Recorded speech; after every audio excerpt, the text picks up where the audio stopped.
आगे शुरू कर रहे हैं। Types of sets, next topic है टाइप्स ऑफ सेट्स। अब आपको सबसे पहले सेट्स क्या होता है ये क्लियरली पता होना चाहिए। सेट्स क्या होता है, उसको कैसे कैसे हम लोग रिप्रेजेंट करते हैं, रोस्टर फॉर्म, सर्कुलर फॉर्म, ये आपको पता होना चाहिए। ठीक है, तो अब नेक्स्ट टॉपिक है टाइप्स ऑफ सेट्स। अब इसमें एक एक करके हम लोग अलग अलग तरह के सेट्स के बारे में पढ़ेंगे। सबसे पहला होता है एम्प्टी सेट।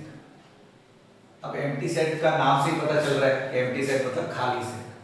अब खाली सेट क्या होता है, तो याद रखिए एम्प्टी सेट को कभी कभी हम लोग नल सेट या वॉइड सेट भी कहते हैं। ठीक है ना, मतलब एम्प्टी सेट का और दो नाम है, नल सेट या वॉइड सेट। ठीक है ना, और इसको हम लोग रिप्रेजेंट करते हैं इस तरह से, ये फाइल है, मतलब ये नल सेट का रिप्रेजेंटेशन है, और ऐसे भी लिखा जाता है, मतलब खाली, अंदर कुछ नहीं। ठीक है ना, ये आपको समझ में आना चाहिए। अब नल सेट होता क्या है, मान लो मैंने बोला कि set of all natural numbers less than 1, तो आप फट से बोलोगे sir natural number less than 1 कोई नहीं होता, कोई नेचुरल नंबर नहीं है जो लेस देन 1 होता है, तो ऑटोमेटिकली मैं इसको क्या लिखूं, तो इसकी जगह मैं लिख दूंगा this is a null set, और इसको ऐसे रिप्रेजेंट कर दूंगा। ठीक है, समझे, मतलब कोई ऐसा सेट जिसमें एक भी एलिमेंट नहीं होता है उसको हम लोग बोलते हैं नल सेट। अब प्रैक्टिकली इसका मतलब क्या है ये समझना बहुत जरूरी है। उसके अंदर कोई एलिमेंट नहीं होता है, खाली होता है। ठीक है ना, याद रखिए ये चीज। ठीक है, इसी तरह से कई सारे सेट हो सकते हैं। मान लीजिए मैंने बोला set of all students who study in class 10th as well as class 12, तो कोई स्टूडेंट ऐसा नहीं हो जाता जो 10th और 12 दोनों में पढ़ता हो, तो ऑब्वियसली वो भी नल सेट होगा, है ना। इसी तरह से कई सारे एग्जांपल हो सकते हैं, ठीक है, जो नल सेट को रिप्रेजेंट करते हैं। ठीक है ना, तो नल सेट क्या होता है वो सभी लोग को क्लियर हुआ होगा कि नल सेट या एम्प्टी सेट या वॉइड सेट ऐसा सेट होता है जिसमें कोई भी एलिमेंट नहीं होता है। याद रखिए रोस्टर फॉर्म ये होता है, this is roster form of representing a null set. ठीक है ना, याद रखिए ये चीज कि एम्प्टी सेट को रोस्टर फॉर्म में हम लोग इस तरह से लिखते हैं। ठीक है, चलिए ये तो पहला हो गया नल सेट। अब हम लोग दूसरा देखते हैं। दूसरा क्या है, दूसरा है सिंगलटन सेट। दूसरा है सिंगलटन सेट।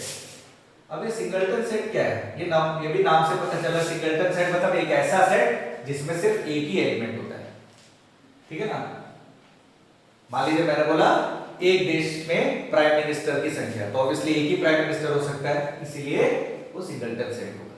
या मैंने बोला मान लीजिए मैंने ए एक सेट दिया जिसमें सिर्फ एक एलिमेंट है 0, या बी एक सेट दिया जिसमें एक एलिमेंट है 2, या सी एक सेट दिया जिसमें एक एलिमेंट है -1/2, ये सब में एक ही एलिमेंट है, they are singleton set. Singleton set मतलब ऐसा सेट जिसमें सिर्फ एक ही एलिमेंट होता है। ठीक है ना, आई होप सभी को क्लियर है। ठीक है ना, अब आ जाइए थर्ड, क्या होता है थर्ड चीज है फाइनाइट सेट। फाइनाइट सेट क्या होता है, अब मान लीजिए मैंने आपको बोला कि एक सेट लिया मैंने, set of all natural numbers. अब ध्यान दीजिए मैंने लिया set of all natural numbers, इसमें कितने एलिमेंट होंगे, अनगिनत, है ना, मतलब काउंटलेस एलिमेंट होंगे। तो और अगर मैंने इसकी जगह बोला set of all natural number less than मान लो 100, तो कितने एलिमेंट होंगे, ऑब्वियसली इसमें 99 एलिमेंट होंगे। फट से पता लगेगा 100 से कम मतलब 99 एलिमेंट। तो ये पहला वाला जो है वो फाइनाइट सेट नहीं है, दूसरा वाला क्या है वो एक फाइनाइट सेट है। फाइनाइट सेट का मतलब क्या होता है, जिसमें number of element can be counted. ठीक है ना, मतलब काउंटेबल नंबर ऑफ एलिमेंट्स होंगे तो हम लोग बोलेंगे वो एक फाइनाइट सेट है। आई होप सभी को क्लियर है। मान लीजिए मैंने कोई एक सेट लिया है A जिसमें एलिमेंट है 1 2 3 5 7, तो इसमें कितने एलिमेंट है, आप बोल सकते हो 5, तो इसको बोलेंगे this is a finite set, ठीक है ना। अब फाइनाइट सेट में एक स्पेशल चीज होती है फाइनाइट सेट का, जिसको हम लोग बोलते हैं cardinal number of a finite set. Cardinal number of a finite set. अब ये कार्डिनल नंबर क्या होता है, किसी भी फाइनाइट सेट में एलिमेंट्स की संख्या हम लोग गिन सकते हैं, है ना। तो उसी नंबर को, जितनी संख्या होती है, जितने नंबर होते हैं, उसको हम लोग बोलते हैं कार्डिनल नंबर। जैसे ये देखो ए सेट है, ए सेट में कितने एलिमेंट है, तो हम लोग बोलेंगे 5, तो इसमें इसका कार्डिनल नंबर हो गया 5। तो एन ए मतलब क्या होगा, number of elements in set A which is 5, ठीक है ना। तो इस सेट का कार्डिनल नंबर हो गया 5, ठीक है ना। आई होप कार्डिनल नंबर सभी को क्लियर है। कार्डिनल नंबर क्या होता है, किसी फाइनाइट सेट में जितने एलिमेंट्स होते हैं वो नंबर उसका कार्डिनल नंबर हो जाता है। मान लीजिए किसी फाइनाइट सेट में 1000 एलिमेंट्स हैं, तो उसका कार्डिनल नंबर हो जाएगा 1000। किसी सेट में 10000 एलिमेंट्स हैं, तो उसका कार्डिनल नंबर हो जाएगा 10000। क्लियर है, याद रखिए फाइनाइट सेट और cardinal number of finite set, ठीक है ना।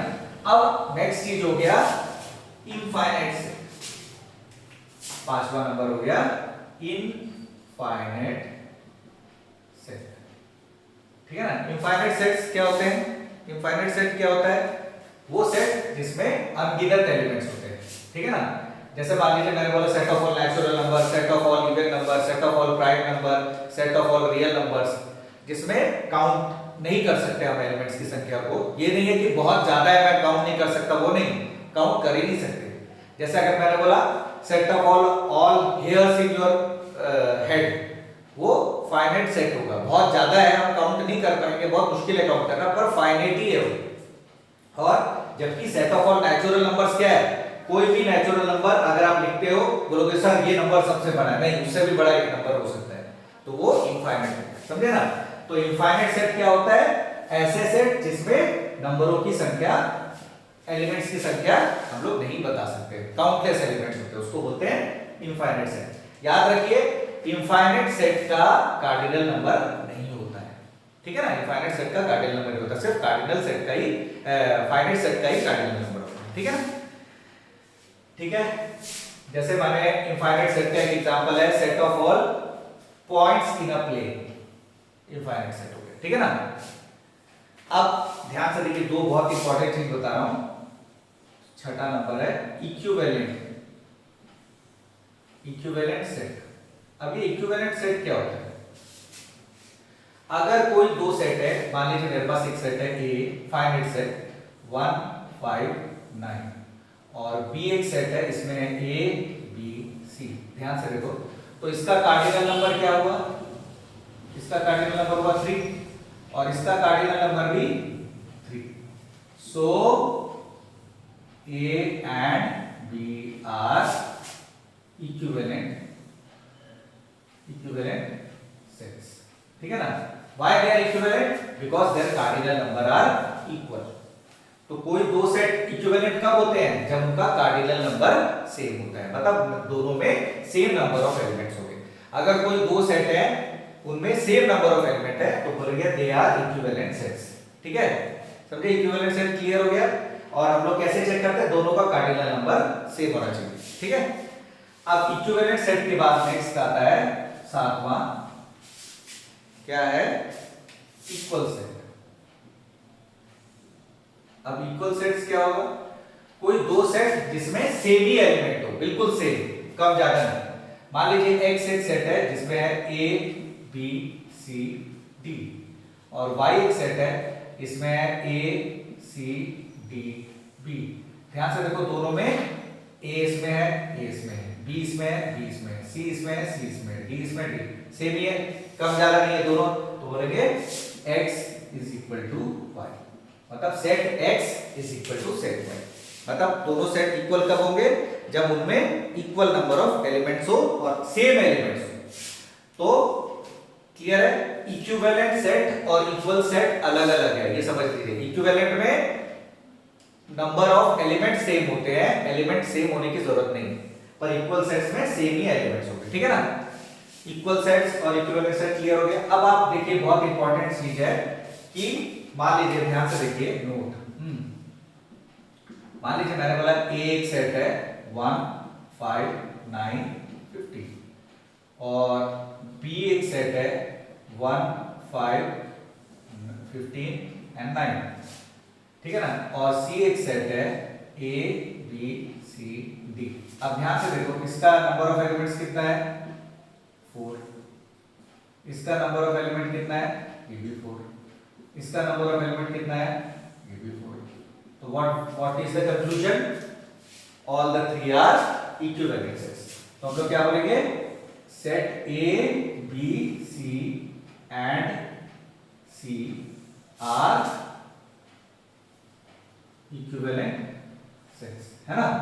एक तो ये क्लियर हो गया। अब आप ध्यान से देखिए कि ए और बी में एलिमेंट भी सेम है, तो A is equal to B, A and B are equal sets. तो इससे क्या कंक्लूजन निकलता है कि इक्वल सेट होगा तो उसमें नंबर ऑफ एलिमेंट तो सेम ही होंगे, तो वो इक्विवेलेंट भी होगा। तो कंक्लूजन क्या है, all equal sets sorry sets are equivalent, ठीक है ना। All equal sets are equivalent, but all equivalent sets may not be equal। ये बहुत बड़ी बात है। क्या कहने की कोशिश कर रहा है कि अगर इक्वल सेट है तो वो इक्विवेलेंट होगा ही होगा, पर इक्विवेलेंट है तो कोई जरूरी नहीं है कि इक्वल होगा, हो भी सकता है नहीं भी हो सकता है, ठीक है ना, इसलिए may not be equal। Clear है, तो देख लीजिए फटाफट। आई होप सभी को ये अच्छी तरह से क्लियर है। अगर कुछ प्रॉब्लमेटिक होता है तो वो आप डेफिनेशन में आपको ज़्यादा बेटर तरीके से समझ में आने लगेगा, ठीक है ना। तो आपको सारा ये कॉन्सेप्ट क्लियर होना चाहिए, ठीक है ना। सेट्स बहुत इंपॉर्टेंट चैप्टर है, छोटी छोटी चीजें भी आपको सही से पता होनी चाहिए, ठीक है ना।